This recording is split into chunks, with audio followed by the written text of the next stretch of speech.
Hi, I'm back. Did you miss me? Hi, let's do this again.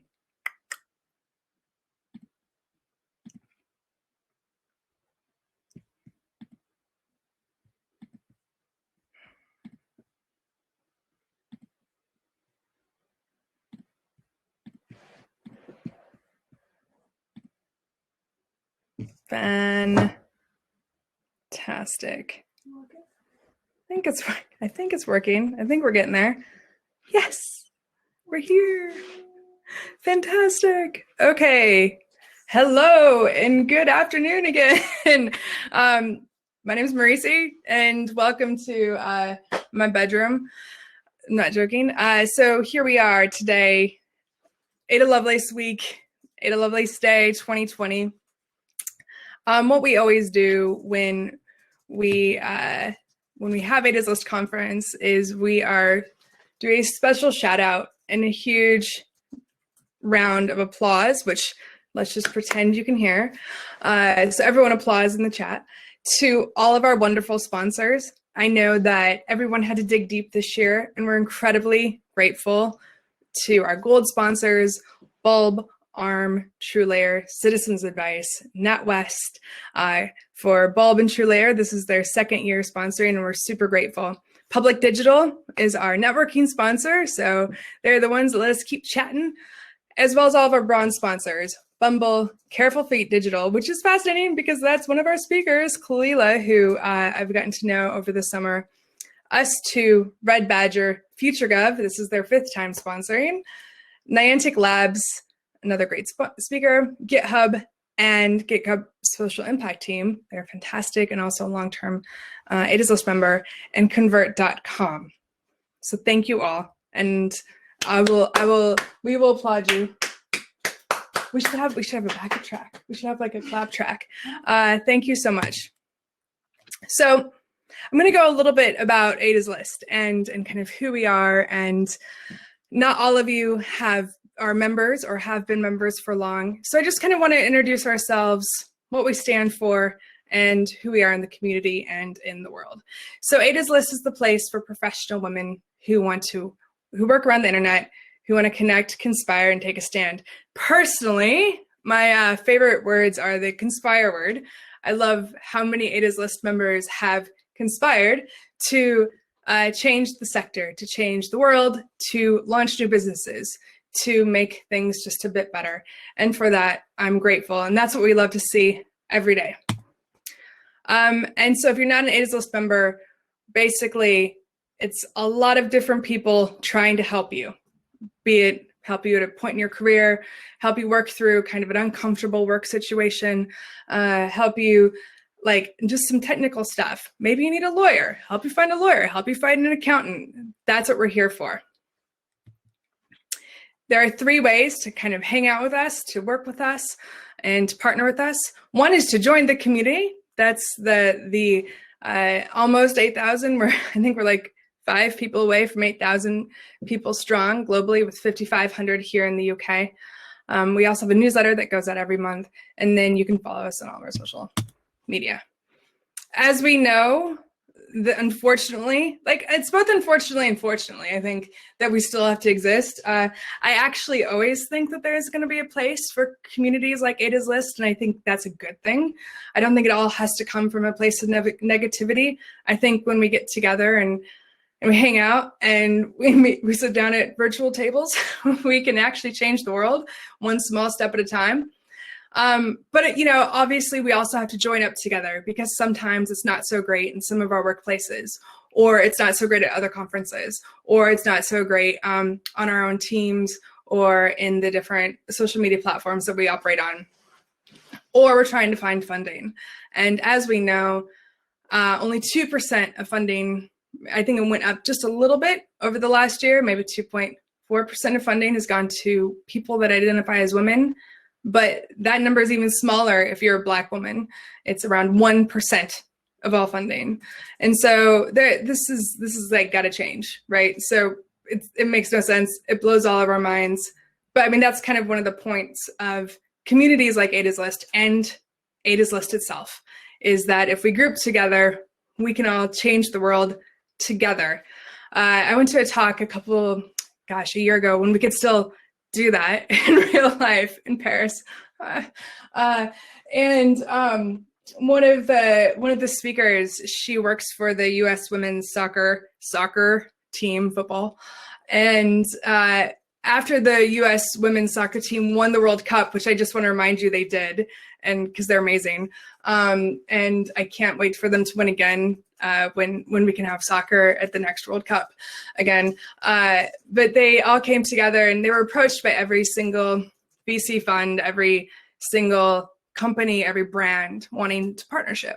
And what they said was, we actually want to create our own piece of the pie. We actually want to create our own version of the world.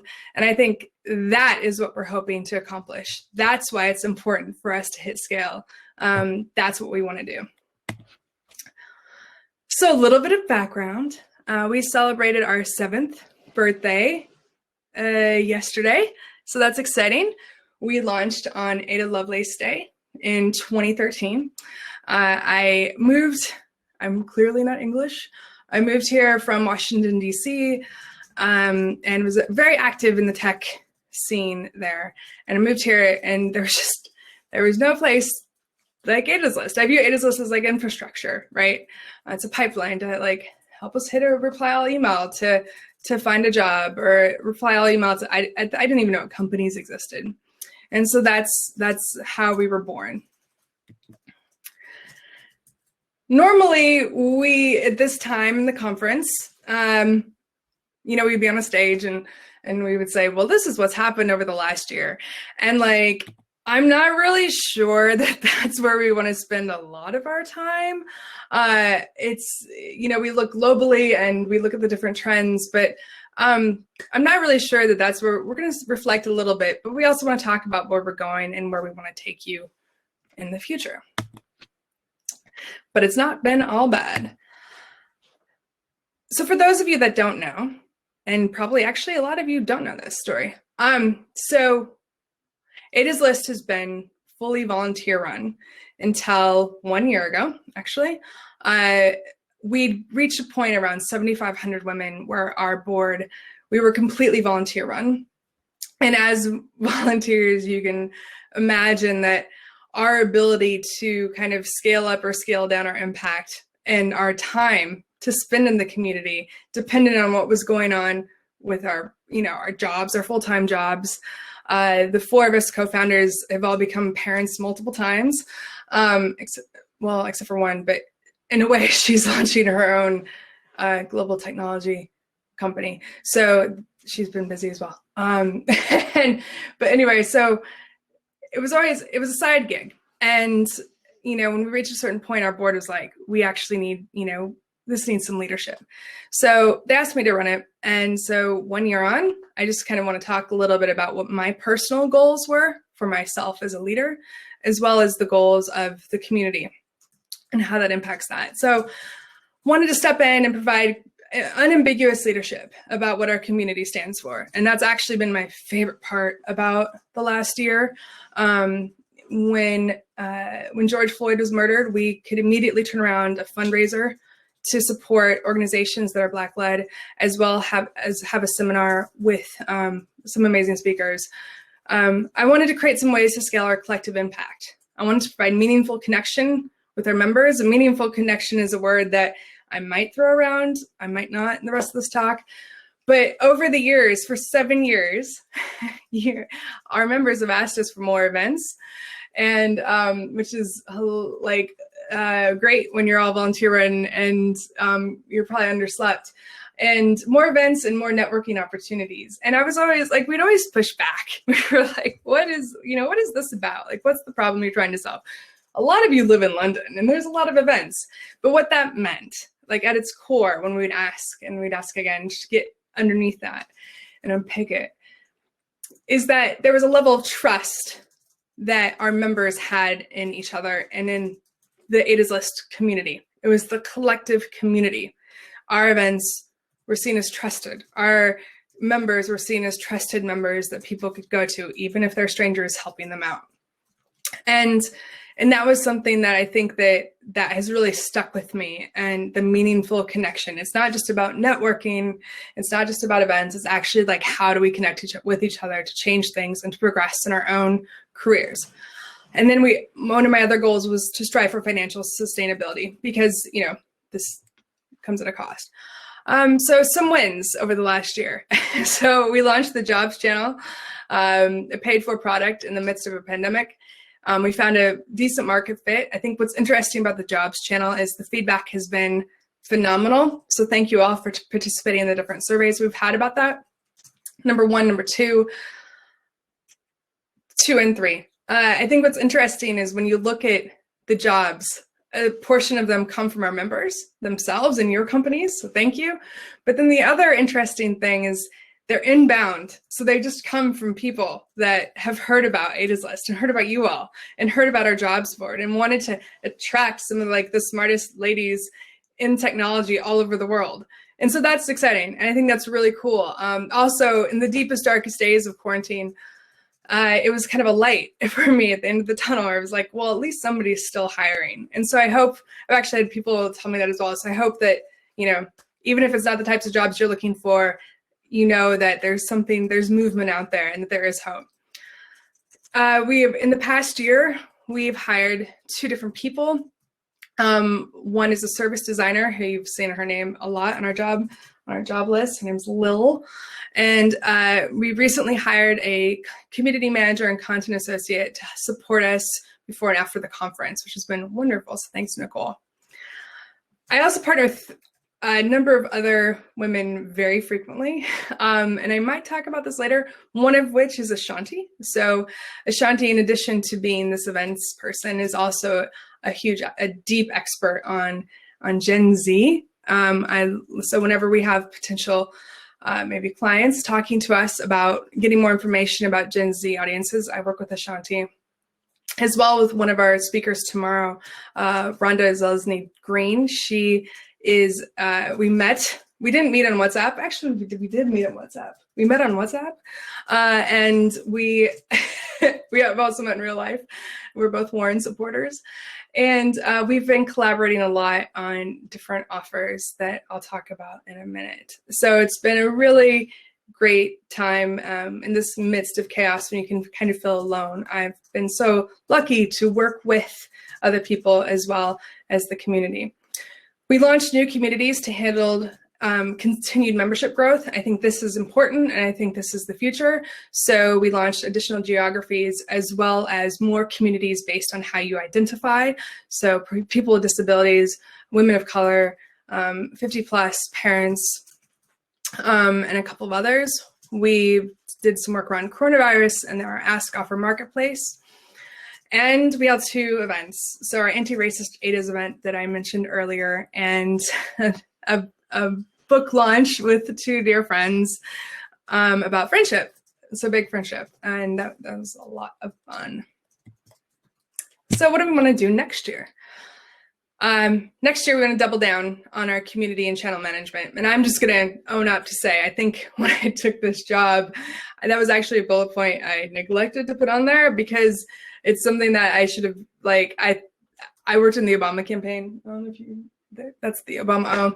And so I thought that would kind of, I'd have more time to do that. And so that's something I want to double down on next year. And that's why we've been looking at working with more community managers to really connect you all to one another. I want to double down on local engagement across the UK. We recognize that a lot of our members are based in London, but not everybody. A lot of companies are based in London, but not all of them. We want to get more of our members to get more jobs. And we want to host more free events with only charging events at our annual conference, or charging for tickets at our annual conference. To be specific, I really want to focus on 2 areas in the next year as we grow capacity. Number 1 is to help as many of you find jobs. None of us know what's going to happen over the next year. I think that we all know it's going to be weird, and hopefully politically stable.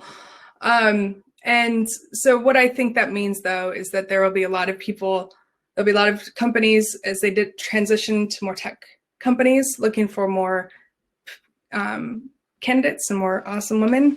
And also I think there'll be a lot of women who will be impacted by this. One of our speakers will be talking later, actually several of our speakers will be talking about how the pandemic has impacted women significantly more than men, negatively impacted them. And I also want to amplify campaigns to take on the sector, which is what I'm super excited about. As a part of all of this, I want to talk a little bit about, just to provide some transparency into our numbers and into kind of what our turnover is. So we want to achieve roughly 70 to 80 grand a year. And I'm doing this because we're a community and I want to be transparent.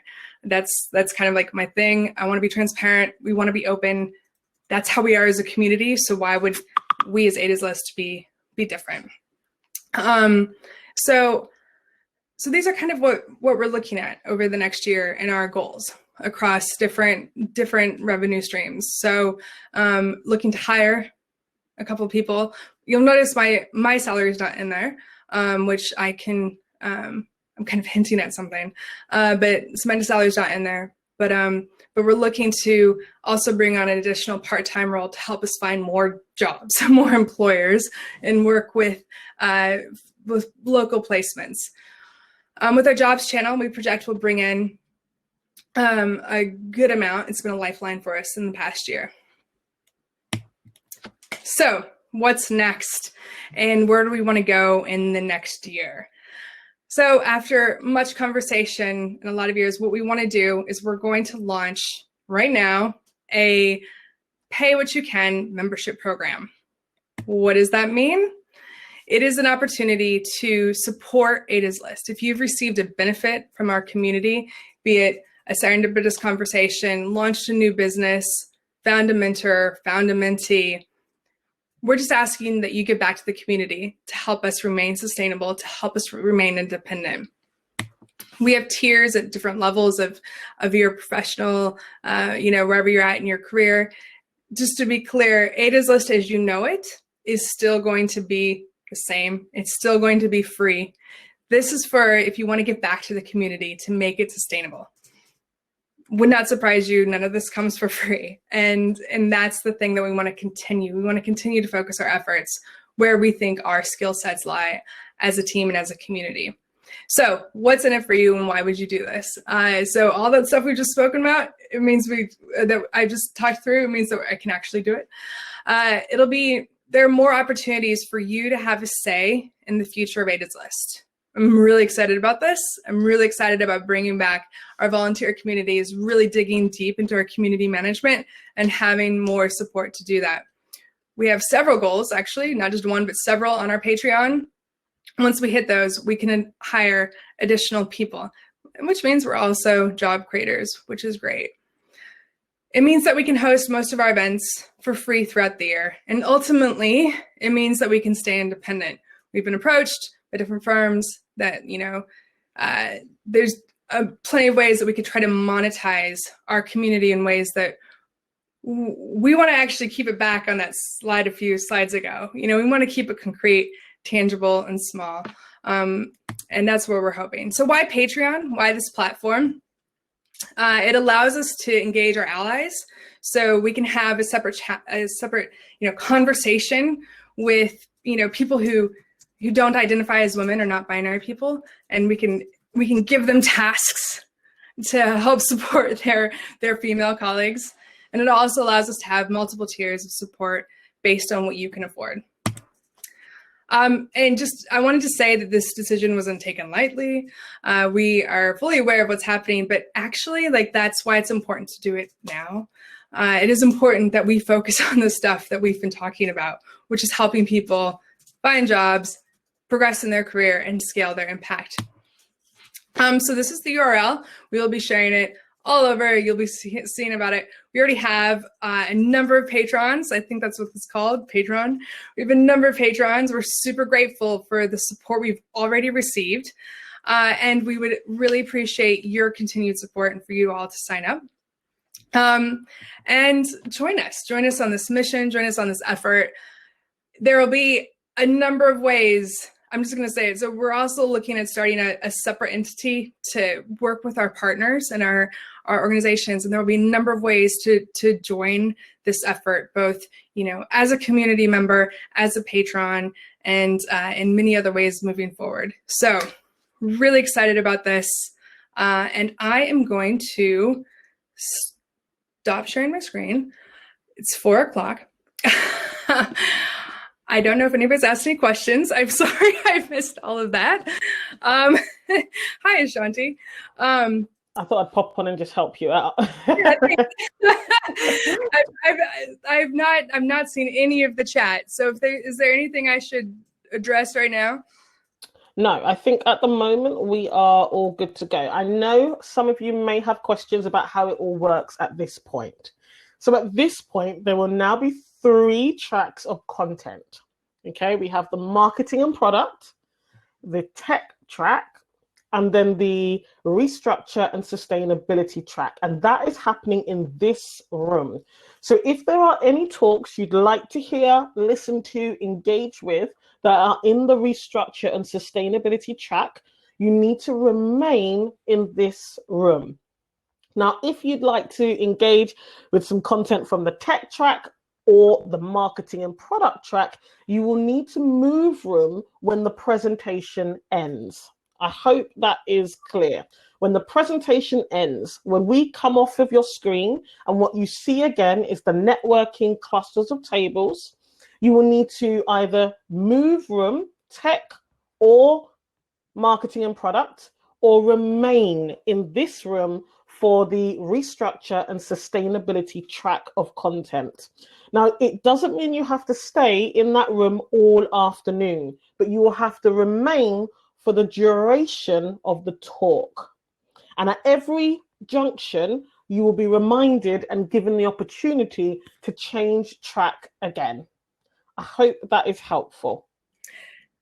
Ashanti? Yes. One quick point. The next session is Wincie, and she's a keynote. Oh, brilliant. So we don't even need to leave. So We don't even need to leave. Even easier. Just stay in this room for the next brilliant talk. But basically, after that talk, you can move if you like, and we'll remind you. That's fabulous. Fantastic. Don't leave. I don't know how to bring Wincie up on stage. Okay. So, Wincie, where are you? Let me come and find you. Okay. Let me find you. Ooh, brilliant. There we go. I can see you. There. Yep. I'm going to do it. Okay.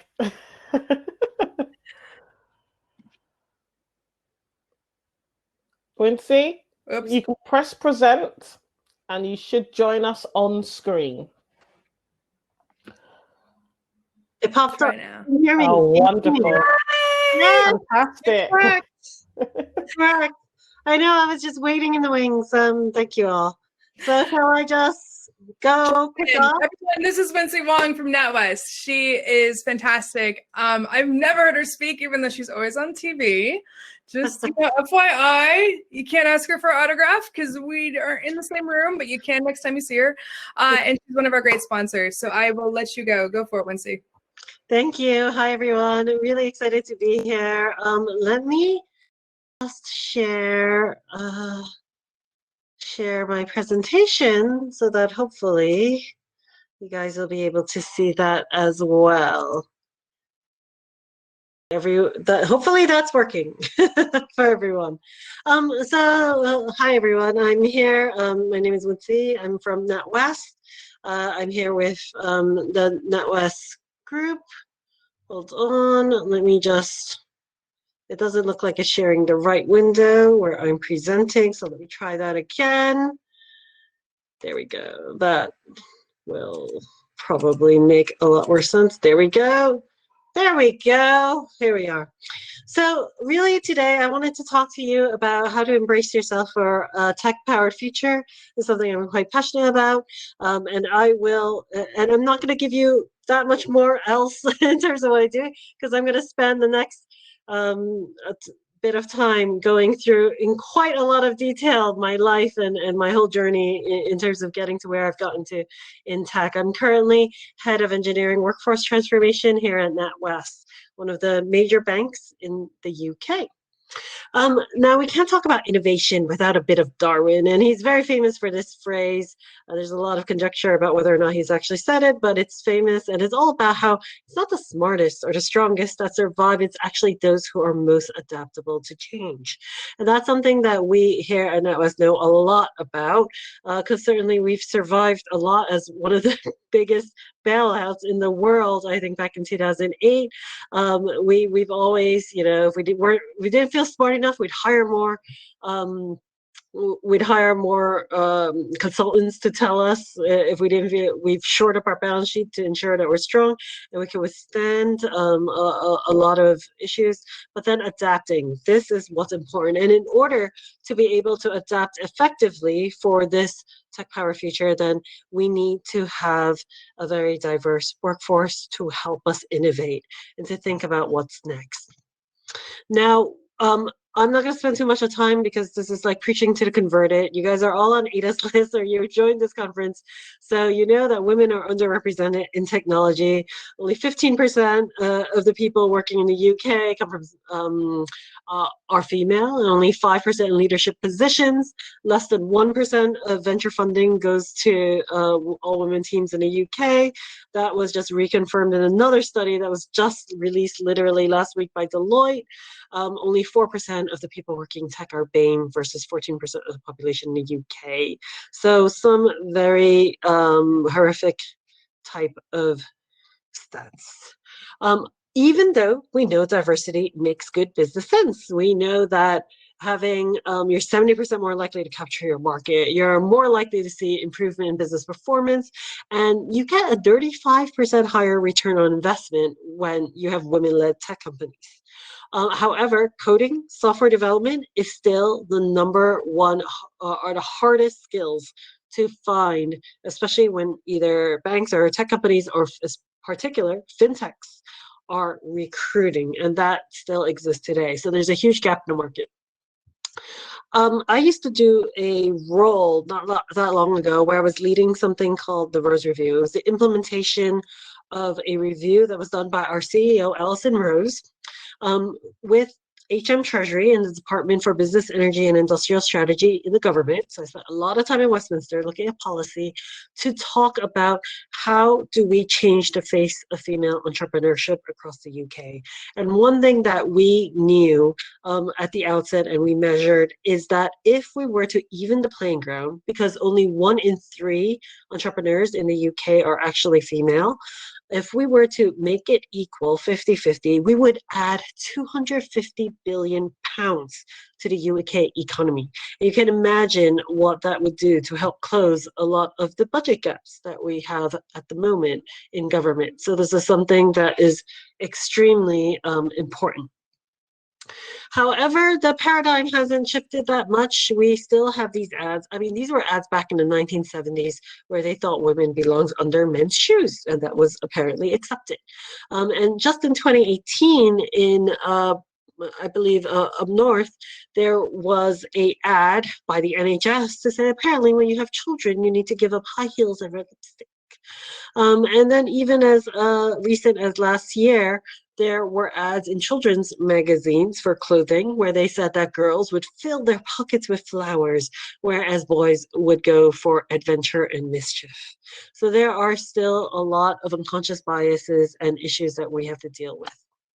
Not only that, if you talk about tech, the Fortune.com did a gender bias study of performance, and what they found is that when they compared the reviews of women and men, high performers in tech, by the way, so not even the average, but high performers, and we looked at the females, 85% of those reviews had negative personality criticisms. They would say things like, oh, you're abrasive or strident or irrational, versus only appearing in 2% of the male reviews. So one thing, there's no way that this would apply to 85% of the women and only 2% of the men. So there are definitely some biases that we face when you are a woman working in technology. So that comes onto my own journey. This is what I've been doing, or how I found myself in the world of tech. And I thought I would share that today, just so to let you know that people come from lots of different backgrounds. This was me. I grew up in New York, down in Lower East Side. Some people would call it the projects. I was next door to the projects, I would say. All my friends grew up there. And my parents were simply very scared that I would end up joining a gang. So they enrolled me into a Catholic school. Now, as someone growing up in a devout Buddhist family, this was quite confusing for me. So I would burn incense at home, and then I'd go to school and go to church and eat fish on Fridays, for example, and all kinds of things.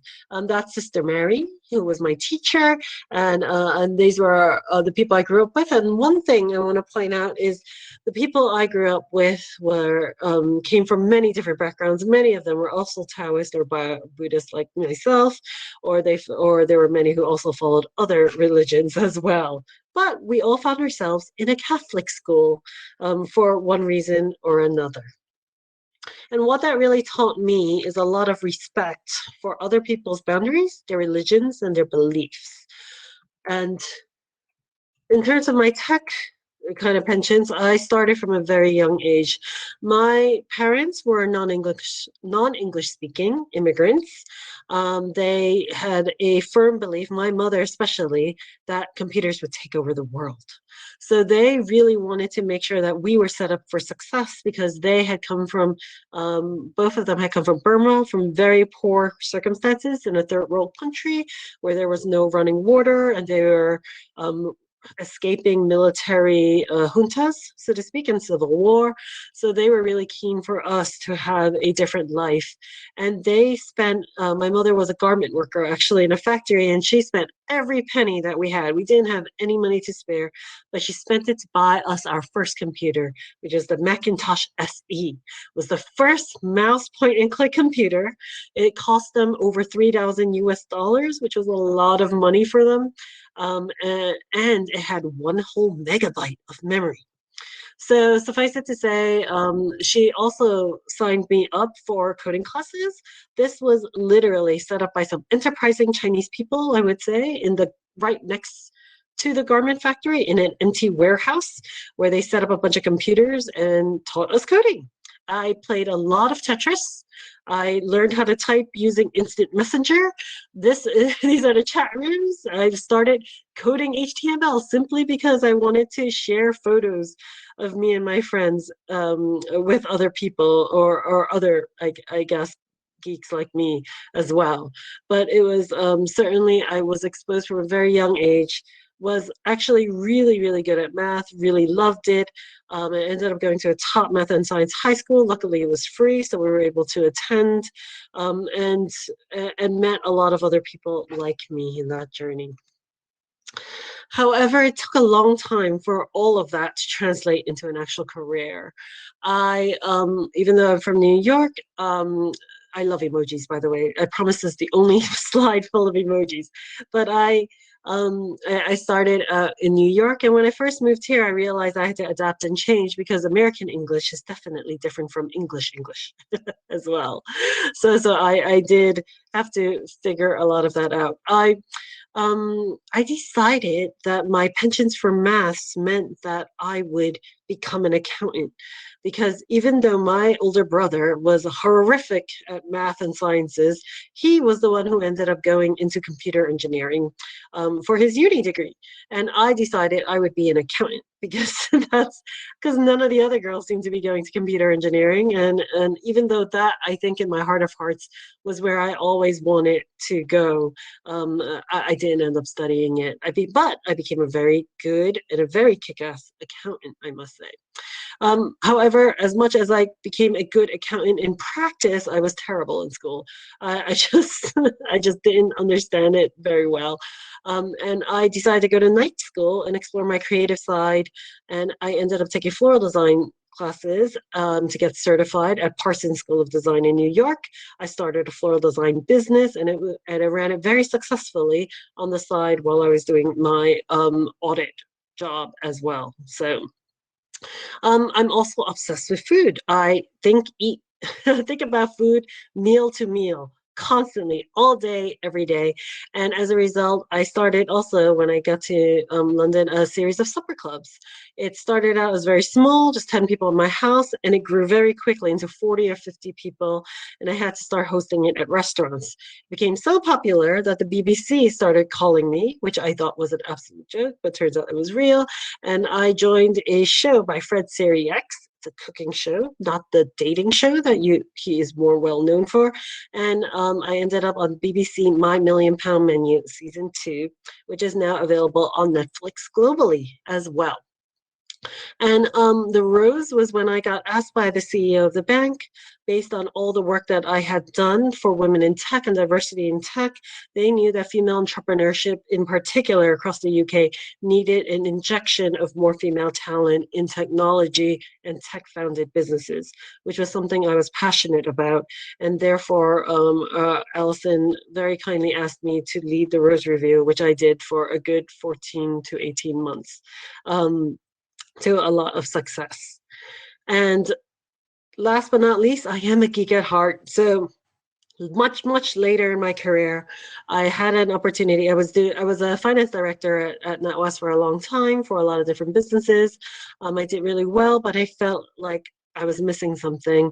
And I had an opportunity to work for the MD of Digital. I made a move, and that was where I really felt like I actually started to blossom, grow, and belong. When I first joined that digital team, there were maybe 15, 20 people in that team. By the time I left, there were over 400. So, and that was at a short period of time. So what I would say is absolutely love all the gadgets, all the geeky stuff, and all those things on the side. Nowadays, I do a lot of public speaking. I tend to speak a lot of internationally in conferences, mostly about banking, finance, and things of that nature. So this is a treat because I'm usually in a lot of gray rooms with like gray people, so to speak. They all look very homogenous in the financial services and in the tech sectors. So this is a really nice change, I think, for me. When Merici asked if I would speak, I actually jumped at the chance to be able to speak to an audience like this. So after spending so much time with all these gray rooms, I decided there needed to be a change. So I started Girls Can Code, NatWest Girls Can Code, with my co-founder there, Borjou Karabork, who is a crazy quant engineer who is amazing at her job as well. And together we decided very simply that we wanted to change things for those ladies who can code and how we could change the perception.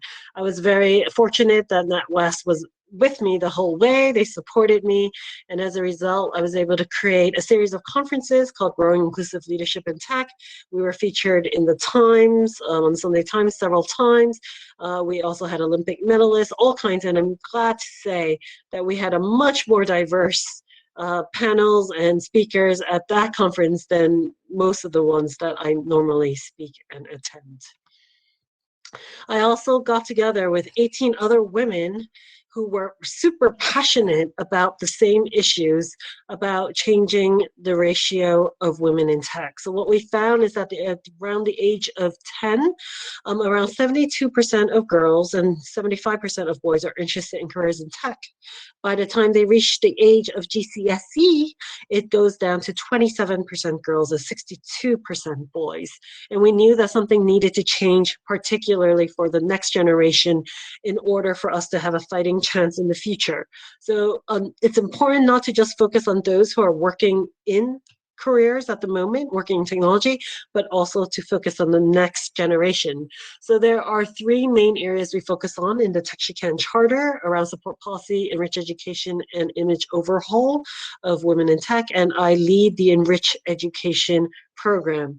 I'm very glad to say that 2.5 years ago, we grew from a small group of 18 people, 18 women getting together with glasses of wine and, and so on, and have now grown up to over 170 organizations around the UK, all of which include, the major banks, a lot of big names, also the government, the Department of Culture, Media and and sport are big sponsors of us, and we're working actively with the government's Digital Skills Partnership to actively influence the future of tech education for the UK as well. We also have 39 million hashtags, which is all very positive.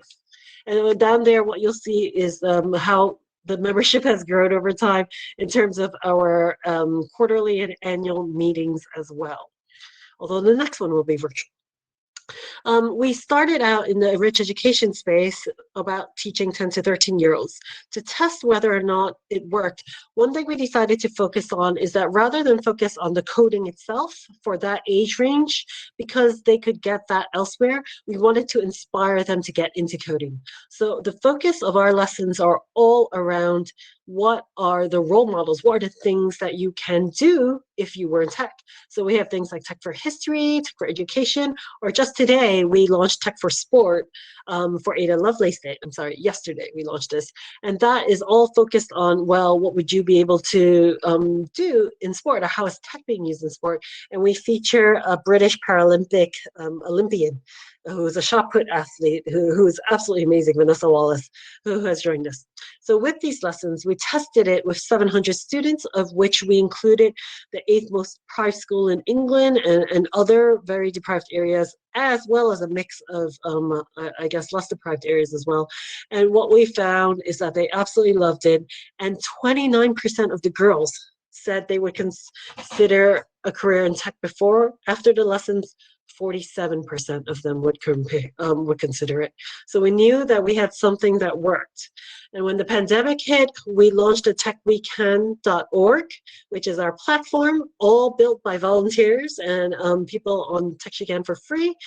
We've built it to offer these free lessons every Tuesday. So they're Tech Tuesday lessons that are 30-minute bite-sized lessons. We had, in a short period of a couple of weeks, over 1,000 parents and carers registered, over 400 schools registered, and over 3,800 households who have been watching our lessons from 25 locations around the world. Certainly a lot more than we expected for the small little platform that we have built with our own two hands as well.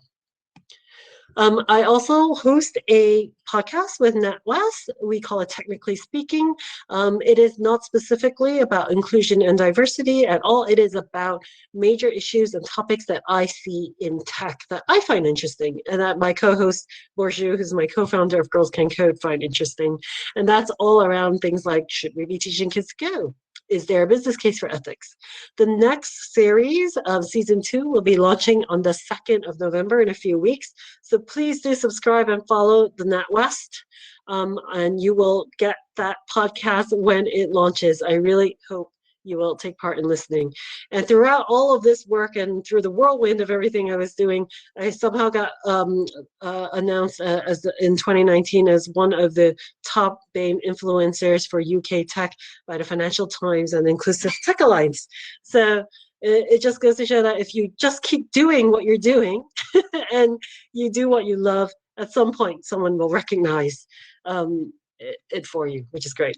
Which comes on to my last bit, which is all about 5 ways to embrace yourself. So these are my 5 little bits of advice for all of you out there who are working in, whether you're working in tech or anywhere where you face. So number 1 is to believe in your own value.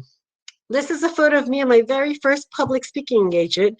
You'll see it wasn't that long ago. That was actually only 3 years ago. And someone who was who was a UX expert, spent her whole life dedicated to it, asked me to speak. And I said, I'm sorry, I'm not a UX expert. They won't want to hear from me. What on earth would I talk about? And they said, they don't want to hear about that. They want to hear about what you're doing and the work that you're doing in the bank. So I did. And I was shocked at how engaged everyone was. And after I did that one external talk, I think I went on that second half of that year to continue to do 23 more talks about various subjects. And it went from there. And nowadays, I've lost track of how many I do. But I do this quite a lot because I'm really passionate about sharing things. What I would say is believe in yourself. Someone sees something in you, which is why you got the job you got, or you got this role. So I know a lot of people talk about imposter syndrome. Just put it aside. If someone asks you, just go out on a limb, believe that you have the chops to do it, and just go ahead and do it. Second is to stay authentic. This is me at my at the filming of my Million Pound Menu episode. And one thing that I want to say is, in all the food that I've cooked, I have always cooked it my way. I was never apologetic. So yes, some people might like it spicier, some people like more sour, some people like things less, more, whatever. I don't care. I cook it the way I grew up cooking it and eating it the way I like it. And I stayed authentic to that. Whereas I know that there are other restaurants who have cooked Burmese food where they have adapted it to local palates, which is fine. It's something that they want to do. But that's not something I wanted to do. And that's what I would say. I spent, and it's because I stayed authentic that I got such a big following in terms of fans of the food who had shown up and in the end got me on TV. So what I would say is that's the same in terms of the work. I spent so much time getting all this feedback about, oh, Wincie, you need to be a little more quiet or a little less of this or a little bit, or use different words. And I got my head into knots. And it was only when I decided, you know what, forget it. I will listen to your feedback, but I will ask myself, is this me? And if this isn't me, I'll ignore it. I'll carry on because this is how I am. And once I shed that is when I started really flying in my career, started getting promotions, started doing really well. That was because when I realized when I stopped worrying about every word and how I looked and how I presented myself, I became the best version of myself and I did the best work as well. Third is do things that spark joy. So a couple of years ago, this little Japanese lady came onto my screen on Netflix called Marie Kondo and the Art of Tidying with her, and I absolutely fell in love. I literally went into my closet, folded everything into little triangles, and one of the things that she says and organizes starts spinning around my closet. I absolutely loved it. And one of the things she talks about is you take a piece of clothing, you hold it close to you, and you ask it, do you spark joy?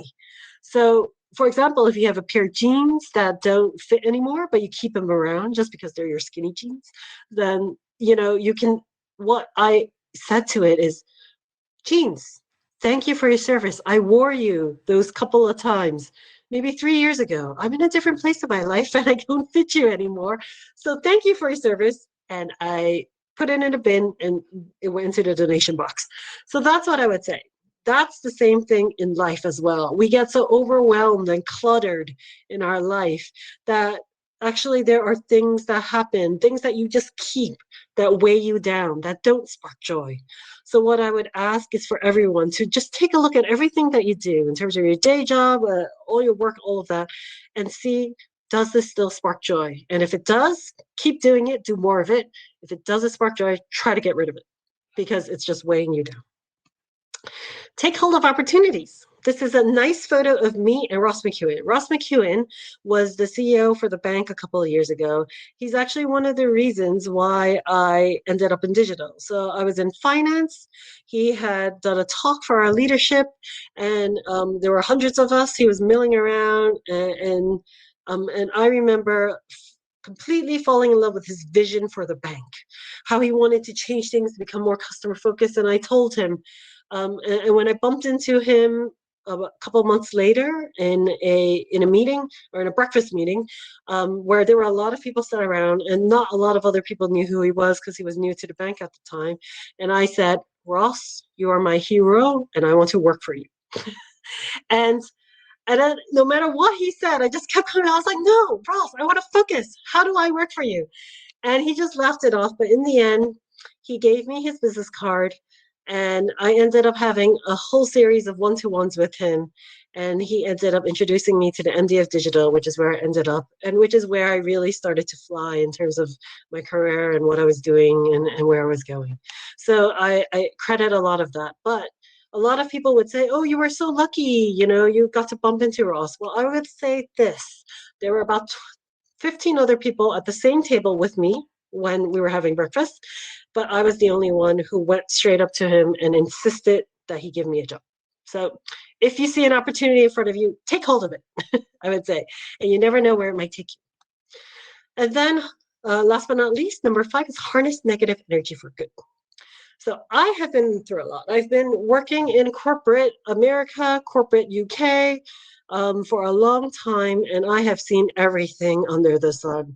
Everything from sexual harassment to racial slurs to not getting promoted for jobs to domestic abuse. You name it, I have seen it. I've been through it. I've had a lot of negative energy thrown at me, and I still do every day. Now, a lot of people ask, Lindsay, you seem like a positive person. How do you get through all of this kind of stuff? Most people don't even realize that these kinds of things that I'm clocking, that I see that. So what I would say is that in order, take that negative energy. What I did is I remember taking a lot of that negative energy and saying, if I'm experiencing this, others are also experiencing this. So I'm going to bring this to the fore. So what I did is I took all of that energy, harnessed it, and then decided to translate that into starting Girls Can Code, which is where all the other success I've had in terms of TextureCAN, et cetera, has come from.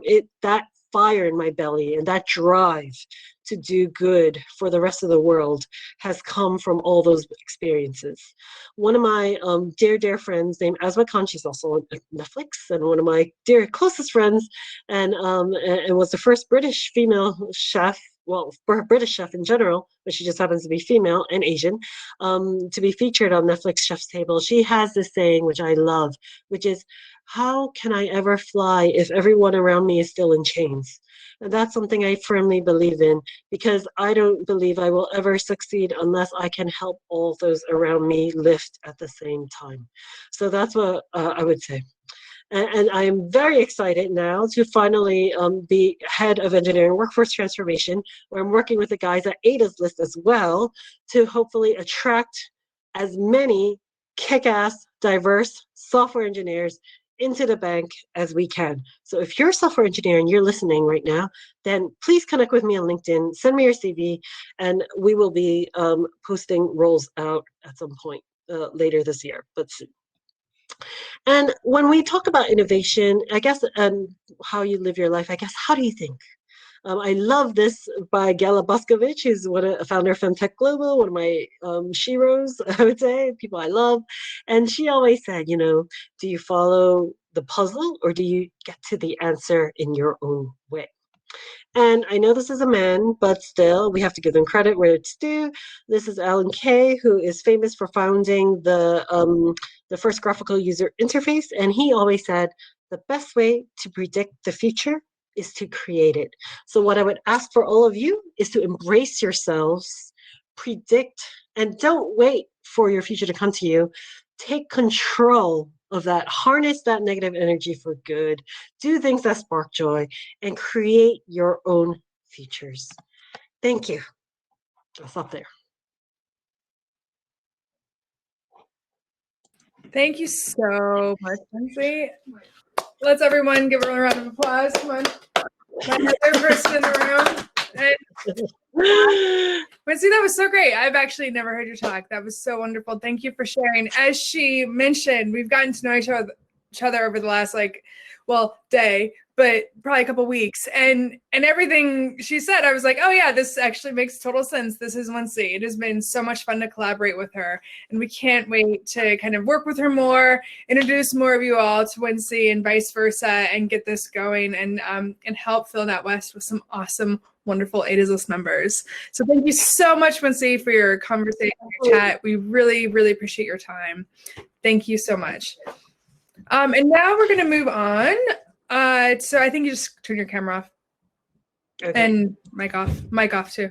So now we're going to move on to our next. Now we get to go to the rooms. Is Ashanti going to join me? Probably not. But what she was saying earlier is that now what we're going to do is we're going to go to our different breakout rooms. Ta-da! There she is. We can't hear you. So, yeah, here's the bit of movement now that I was talking about earlier.